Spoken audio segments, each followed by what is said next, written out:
All right, welcome back, everybody, to the Quill and Query podcast. My name is Brandon Hall, and as always, I am joined today by my wonderful co-host Ash. Ash, how are you doing? It's been a while. It has been a while. I'm doing pretty good. How are you, Brandon? I feel like both of our lives have been bonkers lately, but Yeah, you and I were talking offline a little. April has just kind of been. We're just gonna write April off for this year. We'll just it's a put it that walk. way. Yeah, Yeah. but hopefully May brings better, better circumstances, just better everything Better in everything. May. I agree. But I think today's a good indication of that. We have a very special guest with us today, so I'll go ahead and let her introduce yourself. Cara, tell everyone a little bit about who you are. I am Cara Blaine. I am a fantasy author, romantic fantasy of various flavors, and I've been a writer all my life. So I knew I wanted to be an author when I was in second grade, I think, and I studied creative writing alongside psychology for my BA. And but I was a short story writer and poet. I didn't write my first novel until I was 40 in 2022. So yeah, that's me. Oh wow, I did not know the short story lore about you, because that's kind of what I've seen like in a lot of my favorite authors growing up, but I don't see it a lot today. So it's interesting to see someone else who is kind of took that path. All right. Well, before we get into all of our very special interview questions, we like to just kind of start with an icebreaker, and that's just what are you up to lately? Are you reading anything, or I know some people when they're writing they don't have a lot of time for reading, so they kind of shift to movies or games. What's kind of taken up your free time lately? What are you enjoying or not I enjoying? I am a total bookworm. I read every night of my life without fail, unless I'm really ill or something, and I have since I was a little kid. So I am always reading. I don't watch tons of TV and I don't game. That makes me a weird Mm-hmm. elder millennial, I know, but it is what it is. So lately, I wanted some comfort, so I reread the Aragon Quartet trilogy, quartet, whatever it is. It's a quartet. I needed a little comfort read because things be crazy in this world. Um, Mhm. and then I think, let's see, I did an arc read for Seth Campbell called Beneath the Lightkeeper's Gaze. I think that actually comes out today. So if you like dark gothic romance, fantasy romance, I guess. Yeah. Um, that one was really good. And um, probably my other favorite recent read was called Of Ash and Ecstasy by Jeannie Renee, another indie author. She actually lives in my town. Just a beautifully written retelling of the ballet Giselle. Definitely a love story, but not a romance. Will make you cry. But just beautifully written with like Slovakian folklore. And I might get a tattoo from that book, like from one of the lines. I might put that book on my skin. That's how much I loved it. So yeah. And then I did start a new TV show. We just finished the first season of a Netflix show called Big Mistakes, which I watched because it's Dan Levy, and Schitt's Creek is my favorite show of all time. So, so far that show's pretty fun too. Very cool. So, That well, sounds definitely high praise for one of those if you're, willing to get it tattooed. Yeah. Seth also was in our Blades for Hire anthology, so a little bit of a different story from him. But yeah, for those of you who don't know, he does put out some fantasy romance books. So if that's more your speed, he's got you covered. I did not know that Beneath the Lightkeeper's Gaze was out today or yesterday, though. So thank you for shouting that out. Yeah. Ash, what about you? What have you been reading, or has just the chaos of April prevented any books from being open? I read some good stuff. I read a nonfiction history book called The Doctor's Riots of 1788. It's like about body snatching and post-Revolutionary War America, Hmm. which is like where my weird niche master's interests lie. So I kind of palate cleansed, and then I read the I can't remember her last name, but it's like Agnes Auber's. Uh, it's essentially like a cozy romance, magical romance, very like Howl's Moving Castle. She has like a cat shelter, and then she ends up falling in love with the magician that she thought she wouldn't like, and it was very, very cute. And then I just finished an arc review that I did not like, but I won't say it just for neutrality's sake. So yeah, it's been a good working my way through The Hero with a Thousand Faces. It's like a kind of a classic, just like if you write, you should probably read it book. So yeah, lots of reading, not a lot of writing. And then I'm very into like Korean and Chinese drama. So I just finished a show called Pursuit of Jade on Netflix.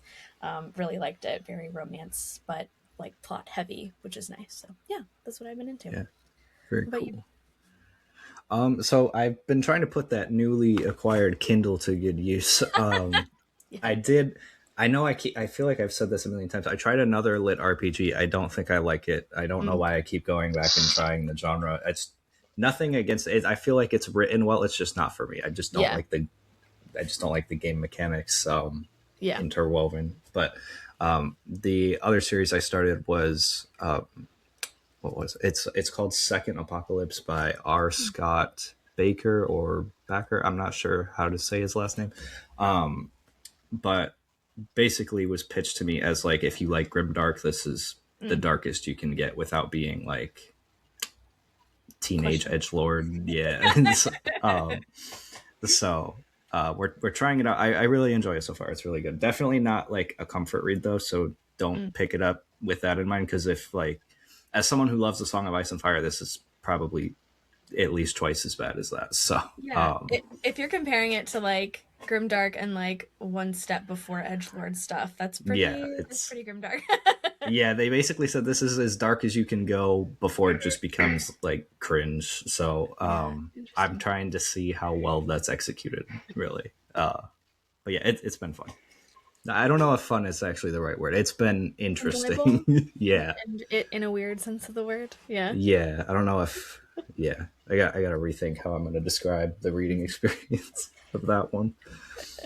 That's funny. Well, nice. I'm glad we're all reading and engaging in our respective interests. It's always, especially in times like these, always good to do. Yeah, I'm definitely on like an uptick for reading. I had a long slog last year, so yeah, same. All right. Well, Cara, you introduced yourself already, so I won't make you do that again. But tell us a little bit about the works you have published, whether it's the short stories if they're still available, and some of your more recent novels, like you said, that you've been working on. Sure. I actually focus more on poetry than short stories. I have written quite a few short stories, but poetry was my true love. I have won some awards for my poetry, and I do have a very small collection out and available called Blood Loss and Dandelions. So that is there. I don't write a lot of poetry nowadays, but when the moment strikes me, I'm a very prolific novelist, but I'm not a prolific poet. I can't just sit down and write poetry all day. That's not how that works for me. So yeah, my novels. I started by publishing several YA novels, and then I moved into adult romantic fantasy. So the YA are much more just fantasy with like some romantic subplots, and then I moved on to publish romantic fantasy. So I have too many books out for me to remember them all right now. No, I always try to count, and for some reason I have a hard time counting, but my adult. It's a good problem to have. Yeah. My adult titles are Curse of the Soul Collector, which is like a witchy standalone fairy tale romance, kind of on the cozier side and definitely more romance focused. And then I have my trilogy, Lux's Lullaby trilogy, which is romantic portal fantasy. And then I have a duology, which is like kind of darker, grittier, urban romantic fantasy. The first book is called Token of a Wolf. So all of those, and then my next book comes out in May 13th. The ebook is released. It's called Deception of Dreams. It is high fantasy romance. Very cool. Well, That's definitely sounds like Ash said, a great problem to have, and you have so many books that it's difficult to keep track. Fingers crossed that I get there one day. We have someone in the chat who must be a fan, because it looks like they're listing all of your books that think of. Should I be able to see the So chat? I can't see it. I think if you No? I'm not maybe sure. I know I can see it because I'm like admin, so I don't. that, But I Yeah. feel like everyone should be able to see it. yeah. I can throw them up on. There's a show on stream button. Oh, there we go. Yeah, That's so cool. We've never done that before. yeah, that might be a new I like feature. that. That Forgive way, us, we're finding out Riverside features. But if you want the book titles, they're yeah, there you for go. me they're in the left hand corner. But I'm sure when I upload this to YouTube, they'll be like somewhere else, so it looks like I'm pointing at nothing. Yeah. So I had But a quick follow-up question. What made you want to shift to more like adult? Maybe I'm putting the cart before the horse, but you said you shifted from YA to more romantasy or fantasy romance. What was the crux? Was it just like a natural progression for you, or was there something that changed the was decision? it was kind of a natural progression. It was honestly partly that I don't read a ton of YA anymore. I read a little bit. Part of why I started writing YA though is that some of the very formative books for me were YA books. Um, some of the more inspirational ones. So I think that's kind of what led me to it to begin with, is like those books I read as a kid are really why I wanted to be a writer. Um, but I read mostly adult, and so I definitely knew I was going to try my hand at that eventually. And also, honestly, YA is much harder to market. It just Mm, is. yeah. I still am going to put out at least one more YA book in one of my series, but man, it's so much harder to market. So there's that. Which is disappointing, but that makes sense. You're just like, okay, I'm gonna. It's like a still a love, but gonna work on something different. Yeah. Ash, I will let you take the next Okay, interview question real quick. I was sure. engaging in something in the chat. No, that's okay. It's been a while, so apologies if we're a little rusty on the back and forth. So you mentioned like YA books being pretty formative for you in your earlier years. What are some of the books that inspired you to start writing, or just like I don't know, are influential to you even today? You said you reread Comfort Read Aragon, the series. We were Yeah. mentioning that a while back. Yeah, so tell I'm us more. I'm old enough that that wasn't even one of my like, I was already probably in my 20s when I read that series, or maybe late teens. Yeah. But The Giver definitely Mm. turned me on to dystopian, and one of my YA books is like a witchy dystopian series. Um, Madeline L'Engle, A Wrinkle in Time, Narnia. Um, what else? Oh, there was this series. The first book is called Wise Child, and it's by Monica Furlong. Not as well known. Also witchy. Loved that book. Mm. I've reread it so many times. So yeah, that's a handful of them. Very cool. Excellent choices too. I was just talking to someone about I want I want all of the different book covers for A Wrinkle in Time because there have been so many beautiful covers of them throughout like the last however many decades now. Hmm. It's such a good story that not a lot of people bring up anymore. I know it got made into a movie recently, but yeah, it's a good choice. Yeah. I'm going to switch over to some of our process focused questions. So walk us a little bit through what your writing process looks like, whether it's daily or however often you do it. What does a typical day of writing look like for you? And then I'm going to throw on the end there. What are some of your favorite and least favorite parts of that process? Okay.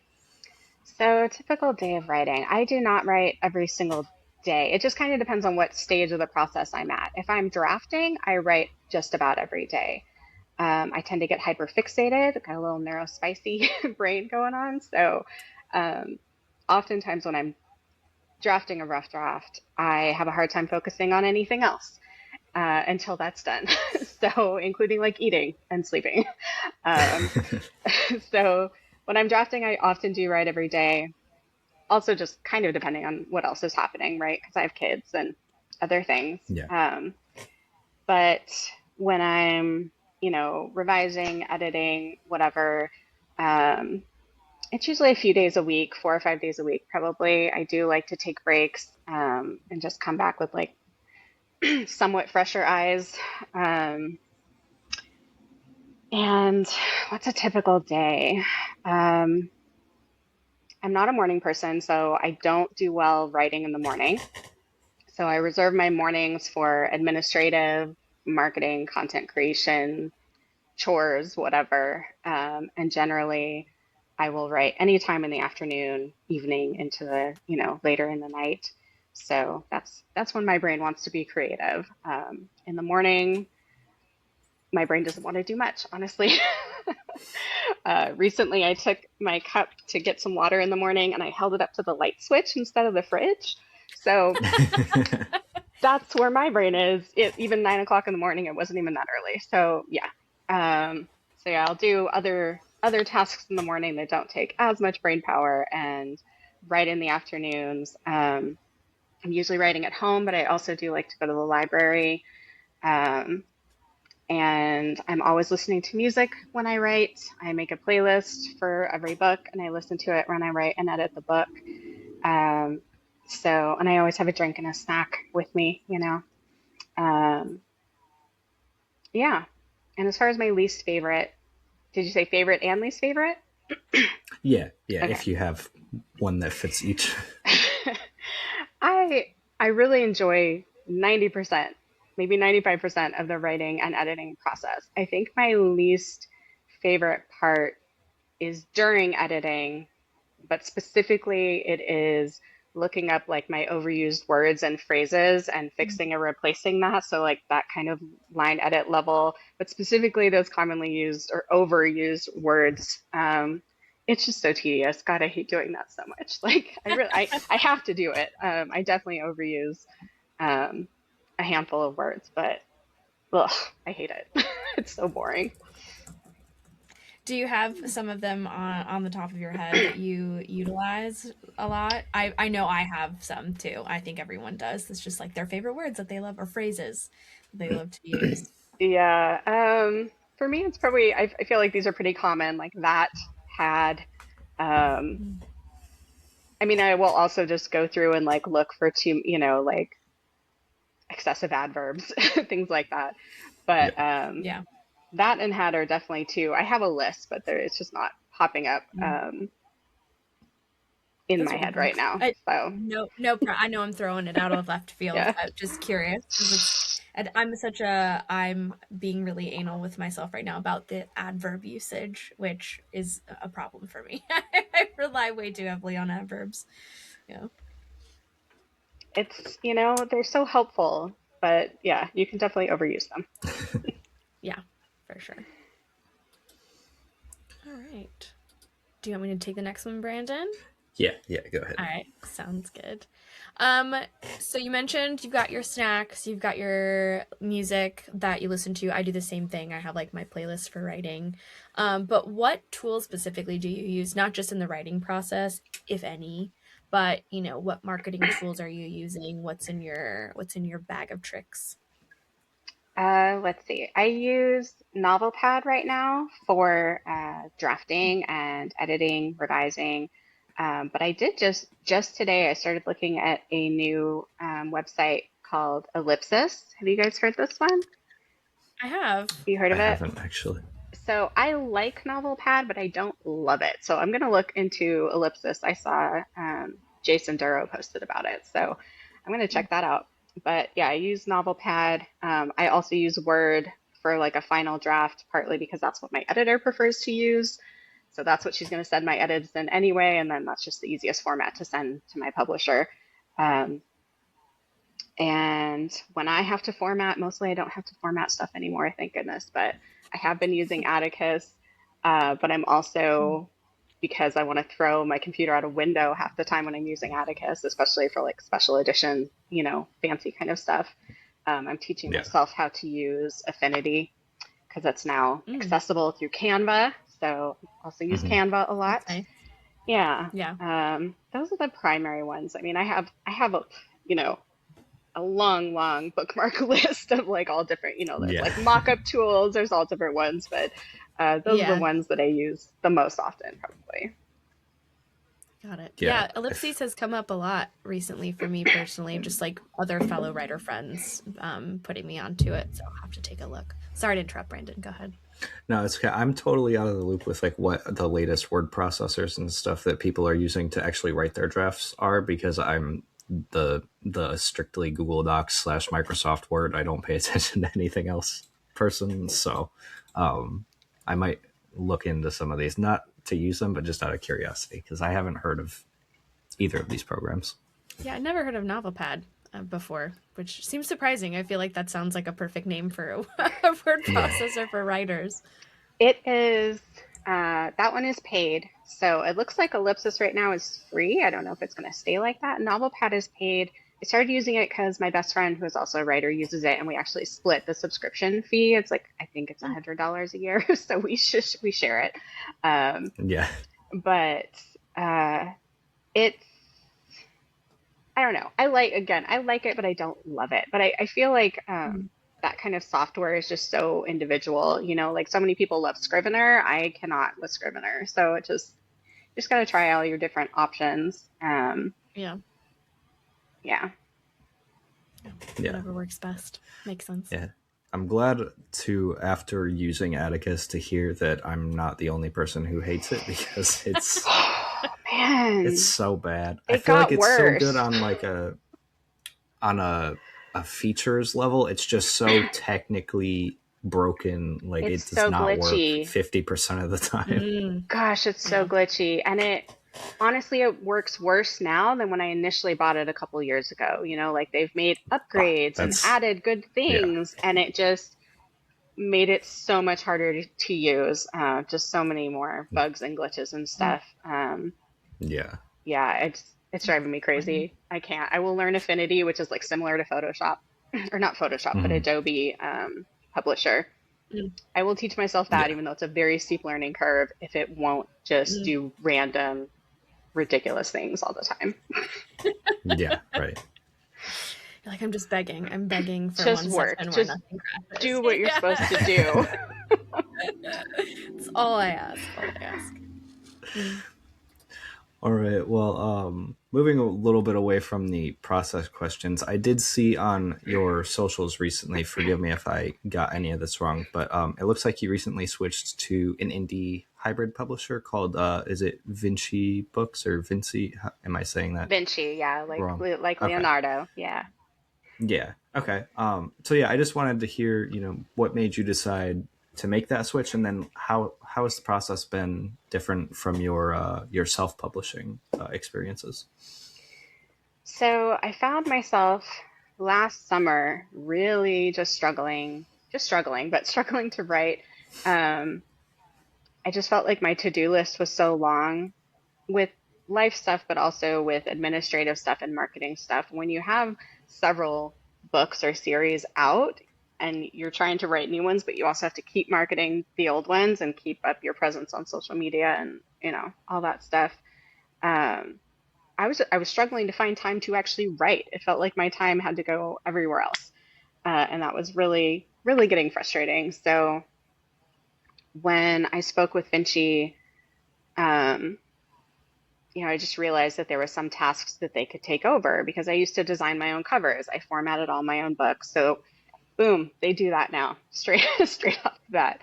Um, they also do paid ads, which I am terrible at. Every time I've tried paid ads, I might as well have just lit a match to that money. So um, they know what they're doing, which is great. Uh, yeah, so it was just kind of to get some things taken off my plate so that I would have time to actually keep writing, which is like the whole point. Um, they are hybrid. They're kind of like half their team comes from the trad publishing world and half comes from the indie press world, and they kind of mashed it up a little bit. Um, so some of the stuff they do is, more in the trad realm, um, but I would never sign with a trad publisher personally. Um, I get higher royalties with Vinci. I get more creative control. It's in my contract that they can't change my characters or my settings or my actual storyline. Like they can make little copy edits or things like that, but not, they can't actually change my story, which is not the case usually with TradPub. So I like maintaining that creative control and I appreciate the higher royalties. Not to say no one should go trad. I just personally wouldn't want to. So this for me was like a nice middle ground of having a team of people to help me um, and take some things off my plate while still maintaining a certain degree of creative control and like a decent royalty payment. Yeah. Yeah, that makes sense. I appreciate you sharing. It sounds like it's been a great experience so far. So glad to hear that. I don't think we've had many people on who have worked with like a hybrid press like that. So it's always nice to learn about like the many different paths because there's so many different options that range, all the way from indie to trad. And I think people forget that there are kind of in between options between those two things, that it's not just the two extremes. Yeah, and I mean there are downsides, don't get me wrong. There are downsides to working with a publisher. And, mostly as much as they take things off my plate, that also means I'm waiting for other people to do things. I'm on their Mm. timeline for a lot of things, and that can be frustrating when you're used to just like setting your own schedule Yeah. and doing it your way. Mm-hmm. So they don't have super long timelines like TradPub does sometimes, but it's still longer than mine would be. So I have to get used to that.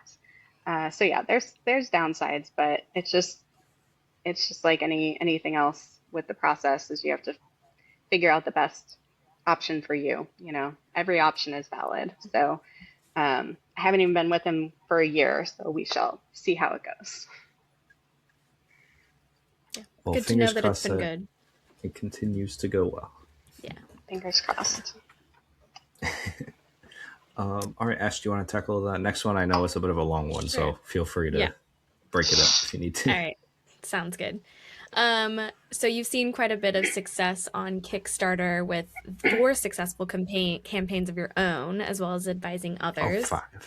Oh, Five That now, might, yeah. I just it might be finished one 5. Yeah. 5. a few weeks Okay. ago. Yeah, My info was out of date. Sorry. that's okay. You're Okay. good. You're good. 5, reverse, 5 successful campaigns of your own, as well as advising others. So what has the crowdfunding experience been like? We'll start there, and then we'll work our way. It's been a journey. Pretty steep learning curve. My very first campaign barely funded because I did make lots of mistakes. I did ignore solid advice from the community of people that know more about it than I do. So I learned some lessons the hard way, but that first one did fund. Um, I think my favorite parts about it are, for one thing, it gives me an excuse to create special editions, which I design my own and I love designing them and I make pretty things and all my stuff's falling now. Um, so that's fun because I would not be able to afford to get a bunch of these printed without crowdfunding. Um, and then the other piece is it's just a different audience. So you're finding new readers, which is really, really awesome. I've gotten so many new readers and so many new like newsletter subscribers and everything from doing Kickstarter. It's really expanded my readership by, I don't know, I want to say it's probably tripled it in like a year and a half. So, because That's it's just a awesome. totally different audience. It's not the people on there aren't the people that are seeing me on TikTok. So it's just exposure Yeah, in a different platform. that's Yeah, I awesome. didn't Yeah, know triple. Kickstarter could be good for exposure. I would, because if you asked me, my assumption would be it's just people coming over from your socials, but it sounds like it's giving you a new readership You get a almost. lot of backers from the platform itself. Mm. Gotcha. Oh, It's really interesting. interesting. Yeah, Yeah. that's really good to know. I've always just felt like Kickstarter's a place that's like if something happens, you usually are like there's like a massive artist who's like, I'm kickstarting this like crazy campaign, and I'll always see it flash across my feed, but it never really occurred to me to go actually just like look on Kickstarter and be like, oh, who are some authors that are trying to get special editions out? So that's good advice. Um, Speaking of advice, you mentioned ignoring some, but now that you have so many under your belt, what advice would you give for authors considering Kickstarter or other platforms like Kickstarter for publishing? There's a couple of things. So the first thing is, and the advice I ignored is, a lot of authors want to do a Kickstarter to help them pay for an audiobook, and that's Mm. fine. The problem is Kickstarter backers don't really care about audiobooks. They want pretty physical special editions. So with my first campaign, I read it as an audiobook campaign. And the only reason it probably funded is because I like switched things up mid campaign to focus, because I did Mm. have physical editions, but that's not what I was focusing on. Um, so the next couple I ran after that, I did use the proceeds to pay for audiobooks, but that wasn't a big part of the actual copy or marketing piece, Mm. right? I was just like, look, it's a beautiful book. You want it. Yeah. And they did. And that, I paid for 3 different audiobooks for 3 different campaigns. So I would say keep in mind that Kickstarter backers want hardcovers and paperbacks before they want anything else. Um, Mm.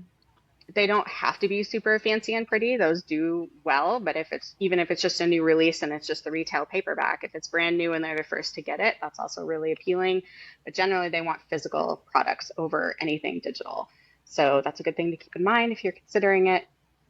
And then the second thing is just that I see a lot of authors who treat Kickstarter like it's GoFundMe. And Mm. generally, those campaigns will not succeed. It's a very different platform. So even though they're both crowdfunding. So with Kickstarter, you really want to focus on this product that you're offering them, your story and the physical book. And um, as opposed to, you might come on a different, various campaigns and they'll be like, I just really need help to pay my editor. I need help to pay my cover artist. And I don't want to say a sob story, but that kind of like, please just give me money to help me as an artist. Mm. Kickstarter backers do want to help you as an artist, but they also want a nice reward for doing so. Um, and there's nothing wrong with GoFundMe. And so if you don't want to do the commercial piece of it, go start a GoFundMe. Like that's great. But they're very, very different. And generally, if you approach Kickstarter like it's GoFundMe, you're not going to do well. So, Mm. That's super helpful. Yeah, we haven't really had anyone on who's done something like that before either. So this is really great. Great to hear. Yeah, Mick in the chat, Michael Malwassel, he shouted you out. He said you helped him with his recent Kickstarter campaign, which looks like it was very successful. So great job to both of you with that. yeah, yeah. It was fun. It was fun to work with Mike and his co-author. I've done several now. I've consulted and helped design several Kickstarters now. I just think it's fun, honestly. Like there's a little Mm-hmm. bit of a formula to it, and once you just kind of understand, um, Mm. it's a very visual platform, so you have to be able to make nice graphics, and that for me is just fun. Mhm. Yeah. So I've been making graphics and writing copy and helping people design their Kickstarters. Another one I did recently was Stephanie Combs' The Sun and Her Shadow. That one did even better than I thought it would. That one, Mm. I feel like I got to 13,000 or something like that, and that was her first Oh wow. Kickstarter. So yeah, it's been fun to work with other authors and help them realize those crowdfunding dreams. Yeah, That's awesome. those are really cool. You guys heard it here. If you need Kickstarter advice. You know where to go. All right. Well, I'm going to shift away from the Kickstarter questions to everyone's favorite topic in the writing space, and that's AI. But we like to get everybody's thoughts just because it's such a new and dangerous territory, I think, for a lot of creatives. So, what would just give us your general thoughts on AI in not just writing, but just creative spaces in general? And do you see any practical application for it, or are you very hardline, like no AI at all? Um, I mean, I guess I think it's unrealistic to say no AI should be anywhere ever because it's already here and it's not going anywhere. So there's that. I Mhm. don't think it belongs Yeah. in creative spaces, obviously. Like that just seems like a no-brainer to me. Um, art, Sorry. Oh, you're all That's good. okay. I have a dog too. I was worried he was going to start barking, so now I feel better if he does.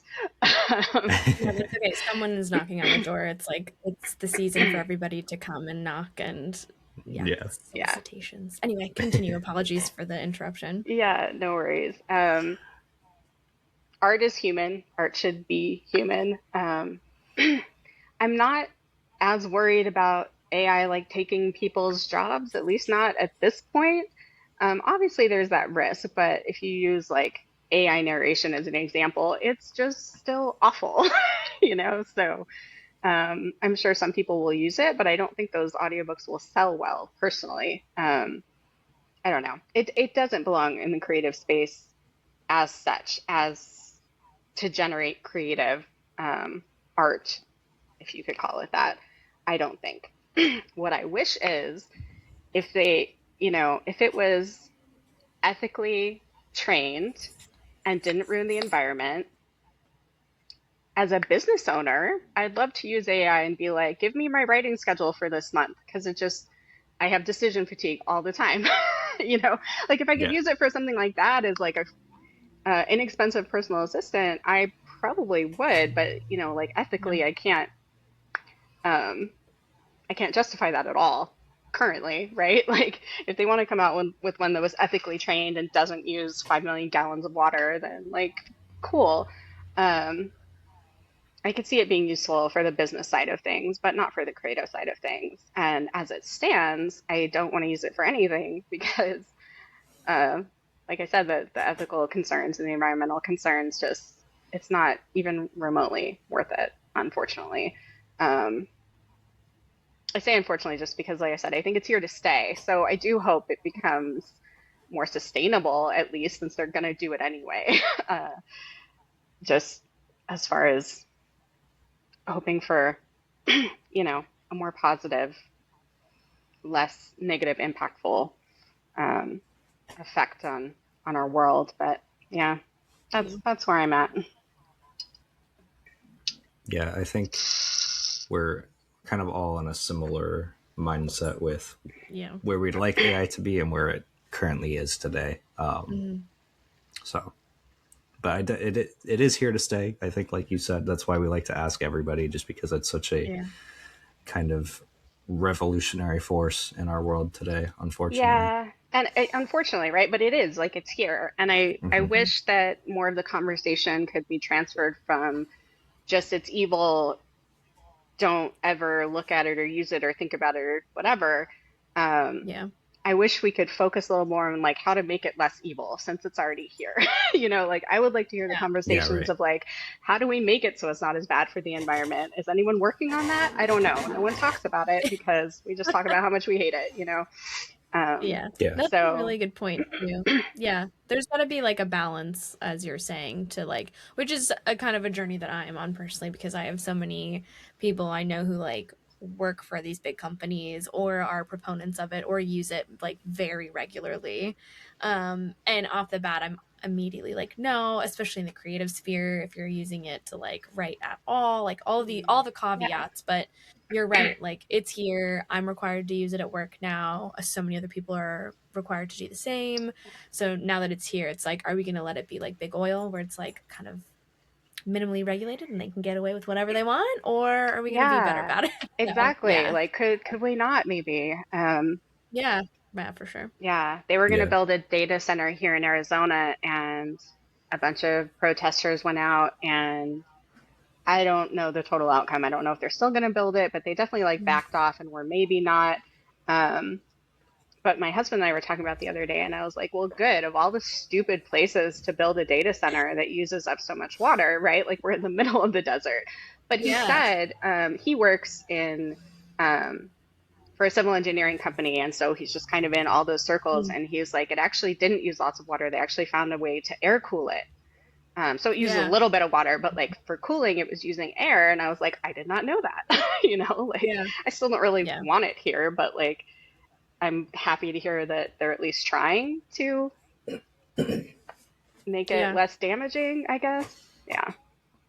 We can Yeah. only hope it swings positive because it's the latest, greatest thing to hate, understandably in many respects. But yeah, a lot of the ire is there without much understanding or transparency from these businesses either. Just being like, hey, this is Yeah. how we do it, Yeah. Yeah. Yeah, I do appreciate the nuanced take too, because I feel like, especially on the internet and in bookish spaces or non-bookish spaces, it's just like you can't acknowledge that you have to be extremely against something or extremely for something. You can't acknowledge the in-between Mm-hmm. areas. You can't be like, well, this might Yeah. have, beneficial Yeah. implications if we address these difficult obstacles Yeah. first. It's like, no, we have to shut down AI, but like it's realistically probably not going to happen. You can't put the genie Right. back in the bottle. And Yeah. so yeah, I appreciate Yeah. the I refreshing honestly, nuanced take that I don't get a lot of. yeah, I Yeah. don't post about it for that reason, because if you try to post Mhm. any kind of nuanced, not just I hate it, it's horrible, banish it from the earth. Yeah. I'm not debating people on the internet. Like that's not how I want to Yeah. use my energy. Yeah. So, Right. and I've seen other creators like Jason Duro come out with stances like that, and they just get pummeled. And I don't have the time and Yeah. energy for that, you know. Like, Yeah. Yeah. but Right. yeah, I don't use it It's in nice my that you creative do, but process, you know. yeah. And if someone asks me directly, I will totally talk about it. But I don't post about it a lot. I'm just not interested in Yeah. in the pile up that I like happens, you know. Mhm. Yeah, I totally, especially like as millennials in general, like growing up on the internet or like early internet and seeing what it's become now. It's just like I'm so numb to people's like horrible comments on the internet that you're just like, Yeah.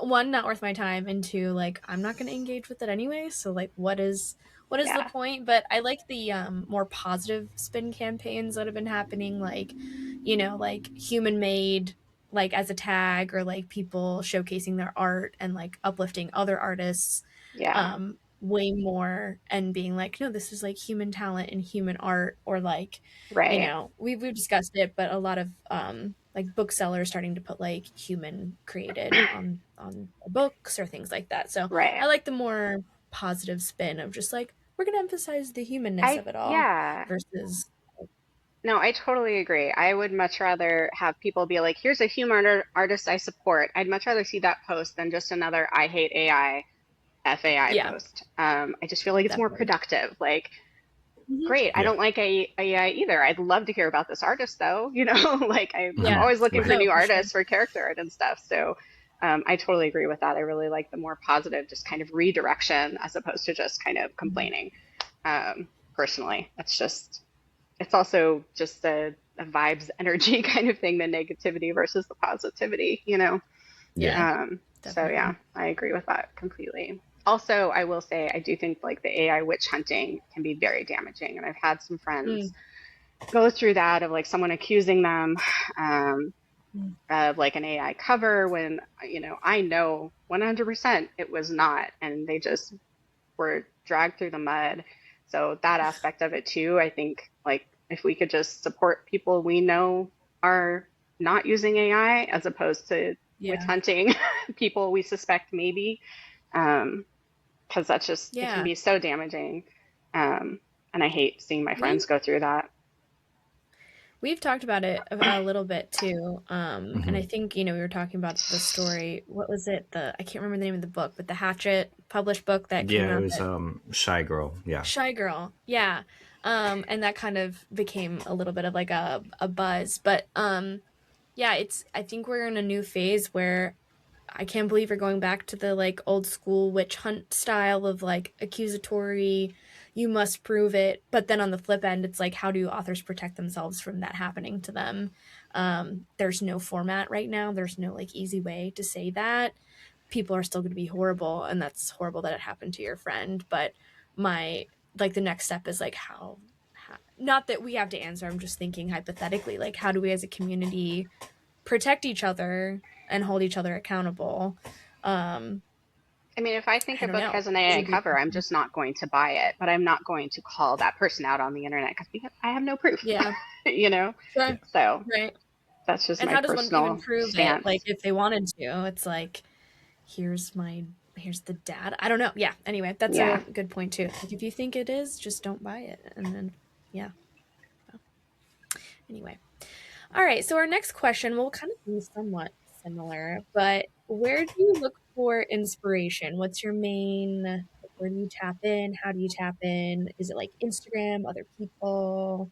Talk to us about It is the most random, the most random things. I wrote my debut novel. I saw a title of a show, which I never ended up watching. Still haven't watched it, even though it's kind of a comp for my newest book. But the title of the show is called The Sandman, if anyone's seen it. that. Oh, I yeah, did not, but I saw The true. Sandman and it just planted this idea in my head for a character, which evolved into a world and a story. And so that was one random one. And then um, sometimes just for fun, I don't do this as much anymore. Like now I have this whole huge list of story ideas, but when I was earlier on writing novels, I would just look around for different writing prompts just to do exercises with, like just to write something, just to practice. Mhm. I like writing just little short pieces. For a while, me and some friends would like write, take a prompt and do 1,000 words and then critique, do a little workshop kind of thing.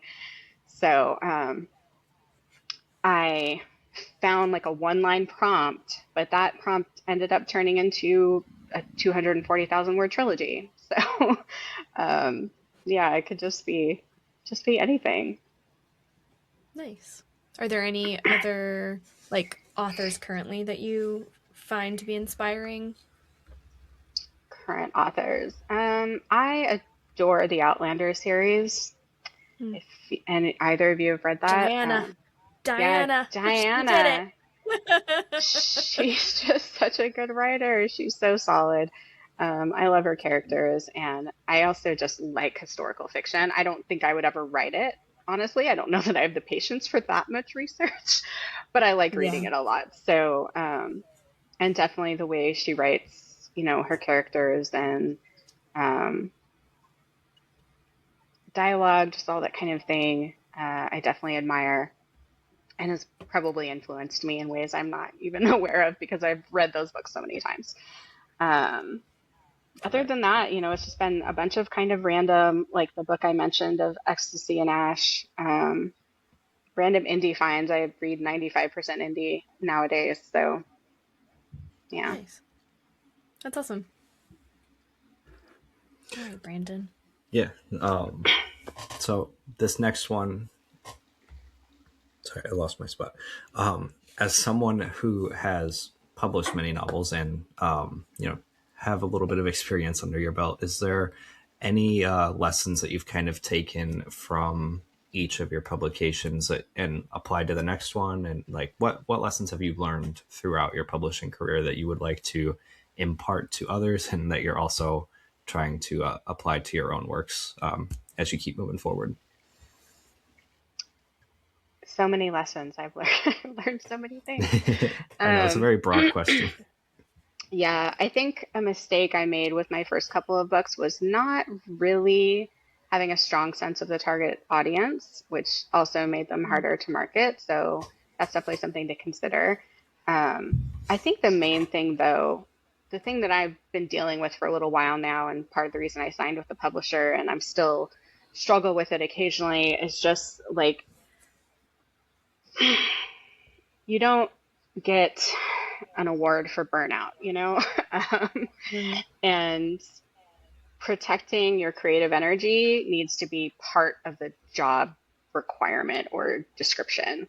Um, I am very driven once I have a goal in mind, and and it's very praised in our culture, right? To like work and work and work and work and work to operate like that.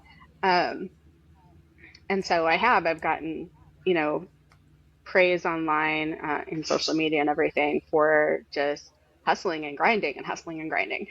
And while yes, you should work hard, um,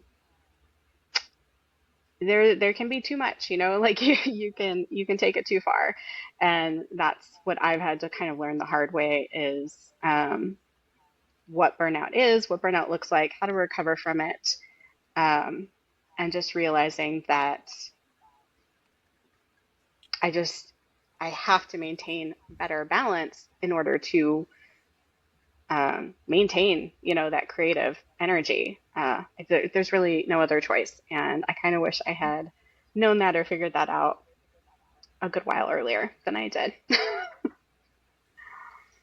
Yeah, it can be difficult, like you said, especially in our culture that pushes for people to work hard and also to Mm-hmm. find the balance of like what's working hard versus overworking. So especially when Mm-hmm. you're really passionate about something, it can be hard to find that line. Yeah, that's exactly it. That's the hard part. I'm like, but I like doing all of this. I like writing and Hmm. editing. I don't love necessarily like making videos of myself or whatever, but I do like making graphics and making cover. Like, I love all these things that I'm doing. Um, Yeah, but there can be too much of a good thing. And right. Yeah. Yeah. yeah, I've definitely have learned that the hard way, and I'm having to form new habits. So, That's hard. That's yeah. really hard to do. I'm trying to do the same. We've talked at length before about like getting the drive to push yourself, when to push yourself, how to push yourself, when to throttle back, etc. But building habits, especially after 30, is like really challenging. It's you just get, at least for me, I get stuck in my ways, and then I get bogged down in the muck and mire of like life in general. And it can be really hard to like know like you're uncomfortable right now, but you have to push past it and you need to get it done and you need to do it, versus like no, you're exhausted and overworked and you need to take a rest. So that's a really good reminder to many of us out there. Yeah, it's important. You have to take care of yourself, including your brain. Yeah. That kind of bleeds into the next question, which is one of my favorites. What is the best and worst writing advice you have ever gotten? The best is the advice I give new writers who approach me, which happens a lot, which is just write, sit down and write. Um, Yeah. you get a lot of, but how? But how? You pick up a pencil or you sit at your Mhm. keyboard and you make words happen. You just have to Yeah. do it. Um, and not, I mean, I guess to an extent, like not overthink it, because I think that's what most people are doing when they don't know how to start, is they're just overthinking it. Um, Hmm. you can't edit a blank page, you can edit a rough draft, right? So that's Hmm. probably the best advice. Uh, the worst, I feel like any advice, and there's so much of this out there, but I feel like any advice that says this is the one way to do it, this is the only way to do it, this is the best way to do it. I don't think there is an only way or one way or best way for every individual person. I don't think any of those tidbits, other than like you have to actually write, Hmm. I don't think any of those can apply to everyone. So I always am wary when someone's like, this is the only way you're going to succeed. No, we Mm. all have different paths, and different strengths and different weaknesses, and there's no magic formula. And especially when people are selling that, it makes Hmm. me a little pissy, honestly, um, Yeah. Yeah. because there is Yeah. no one way, and yeah, I don't love that. I think a popular one I see is like you have to write every single day. No, you don't. Mm. You Yeah. don't. You don't have to. So that's just one example, but there's lots of people giving advice out there that are like, you have to do it this way or you're gonna fail. Nah, Yeah. pass me, Yeah. It's not so pass me by. scary. Yeah. Yeah. Yeah. Yeah, I think for me, I'm very similar in, if it's absolutist advice, I usually kind of take it with a grain of salt. I always try to look at things from like the perspective of what's the intent behind it. So like with Mhm. something where they say, write every day. Well, do they literally mean write every day, or are they saying just have a consistent habit? Because I feel like Mm. a lot of people do that where they'll frame their intent as this absolutist mentality Mhm. where it's not really what they meant, but Hmm. they don't use the right words. Mhm. So I find that helps me kind of break down a lot of the advice I get like that. But yeah, that's one of our favorite questions because everyone's got a totally different answer to the best Yeah. and worst. All right. Well, this next one should be fun, especially since you said you like to avoid like internet toxicity. So, how do you handle negative feedback or criticism when it comes in, and how does it affect your writing? I mean, obviously, it depends on the format and the source and the intention, right? Like, Yeah. I beg my beta readers to rip my stuff apart. So, uh, it sucks a little sometimes, yeah, but I don't know. Um, I think one thing that a lot of writers don't have when they start this that I did have and that has benefited me is just experience in that environment of workshopping and stuff. Because again, I like Mm-hmm. studied it in college and we did writing workshops and critique was just part of the deal. And you had to like learn to separate yourself a little bit from your work or grow a thicker skin Mm-hmm. or however you want to put it. So I already kind of had that experience going into it, and that was helpful for me.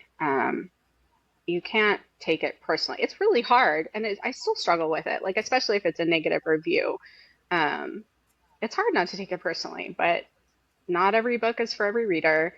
You can't please everyone all the time. Period. No matter what. um, Yeah. that's just impossible as a human. So yeah, I don't know. I think that again, if you're inviting it, then you can't get mad about it.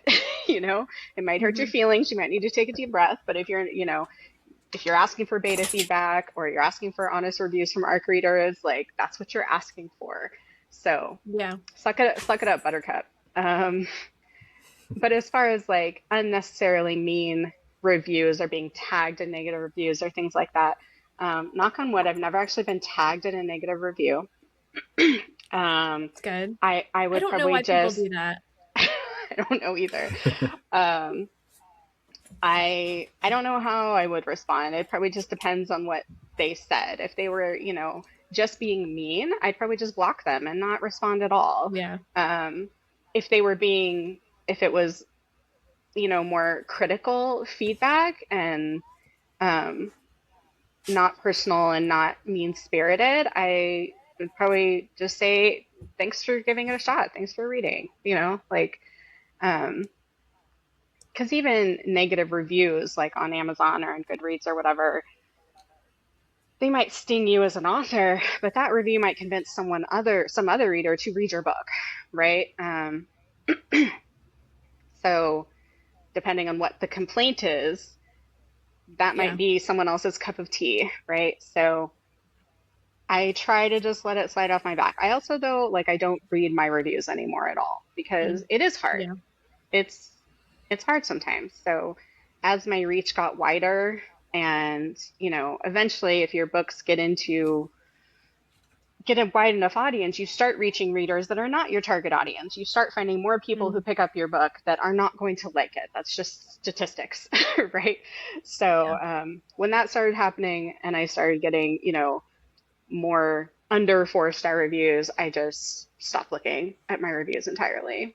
So, um, well, that's not true. I will look at ARC reviews in the first couple of weeks to pull some quotes for marketing, but after that, I'm done. Mm. No, I don't. I just don't even look.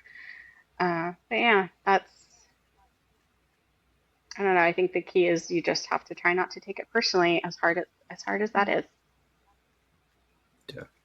And another Ash, not you, but one in the chat brings up a good point in that seeing negative reviews on Amazon or Goodreads, for example, lends a certain amount of credibility to the work too. Because if someone only has 5-star reviews, it's like it's a little suspicious almost when like Mm-hmm. you go to or you like you don't really know what to think of it because everyone who read it loved it and they don't have any criticisms, or it's the author's inner circle Hmm. reviewing it, or Yeah. something like that. So I do agree with that point. I think seeing the negative reviews alongside the positive ones, it does Mm. make me almost feel more inclined to try something, Yeah.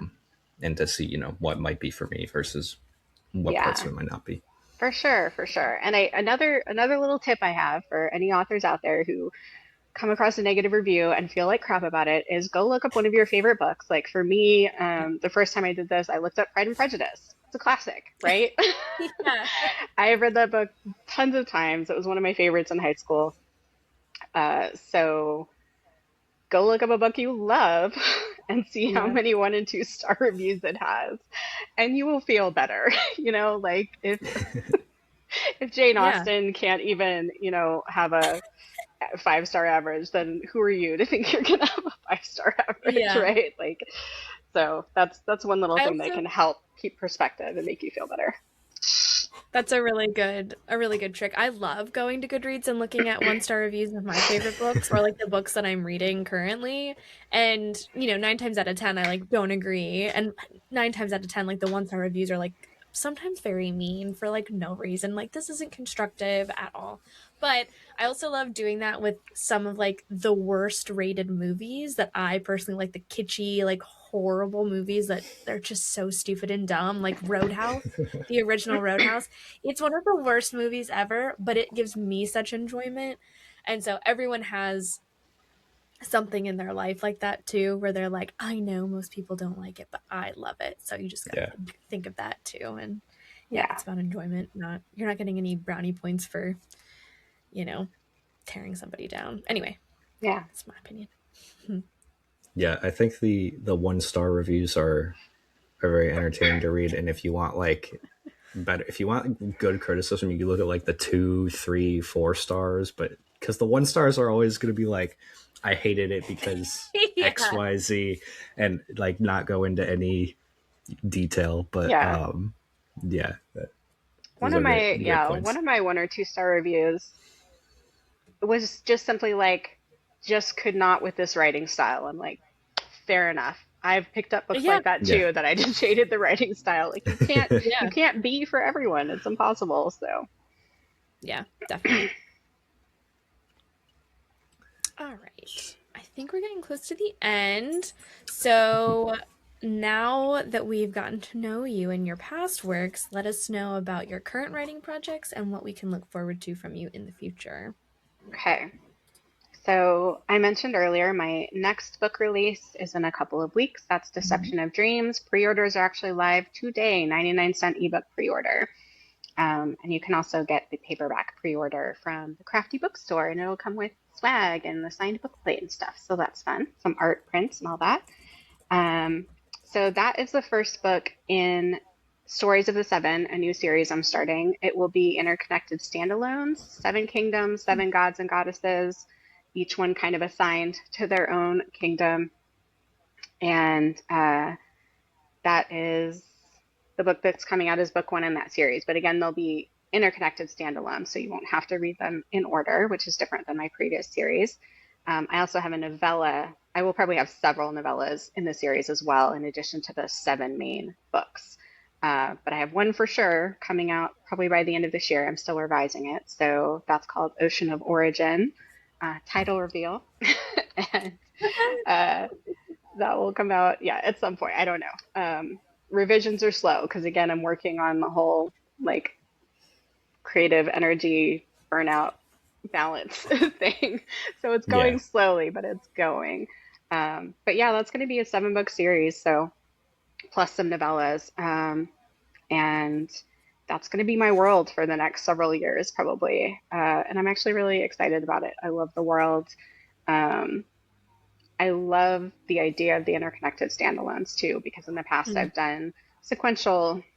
Um, and like the third book in my trilogy, hardest book I've ever written. So hard Mm. to like tie all the pieces together at the end. So Yeah, I think it'll be fun to write in the same world, but just different characters and whole new stories every book. So yeah.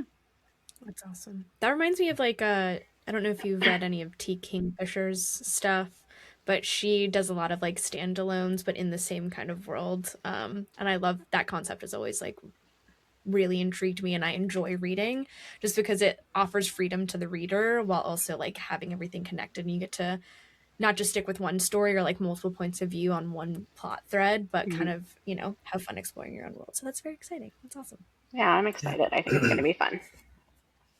Yeah, very cool. We'll definitely be sure to leave the link for the pre-order for Deception of Dreams in the description. Also, Thank you. I found the cover on Amazon very pretty. Love it. Can't take credit. My So, publisher does those now, but yeah, I think they did a good job. all right. Well, I do have one last question for you before we get ready to sign off here, and this is one that has quickly become one of our favorite questions because we get such unique answers. I don't think we've gotten the same answer twice with this one, so we're going to try and keep that streak going. But the question is, if you could read one book again for the very first time, forgetting everything you know about it, and experience it with fresh eyes, what book would you choose and why?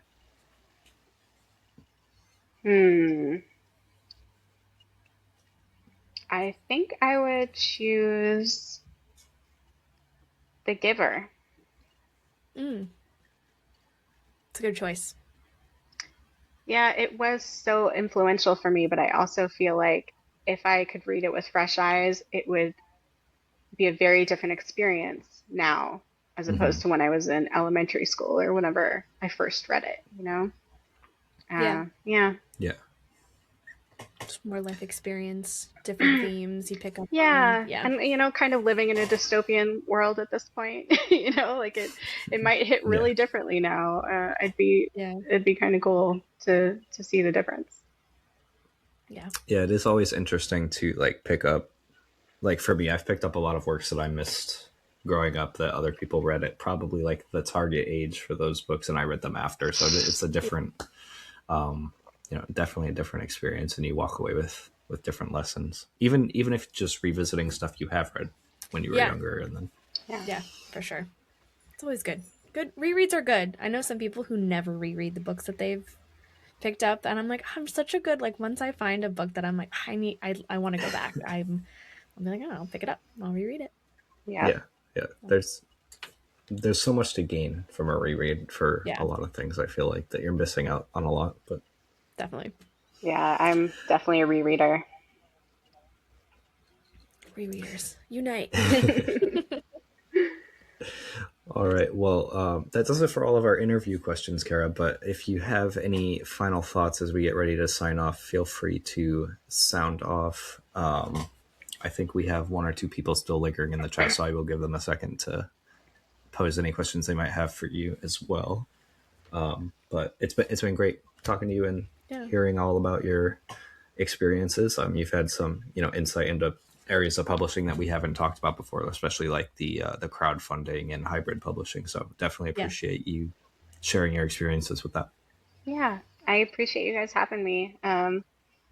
I have come across, the podcast many times, just kind of off and on as you guys have done it, and always been like, I should ask, I should apply. And it took me a Yeah, while, but I finally did. So I really appreciate, just getting to chat with y'all and having your audience to shill my yeah. books too. Yeah. yeah, That's what we're here definitely. for. We want to support indie, self-publishing, all of it. Glad that you're a listener. And yeah, if there are any other author friends that you know that want to be interviewed, we are the more the merrier here on the podcast. I Yeah, I will. think this was our. Sorry, I didn't mean to interrupt you, Kara. You're good. You're good.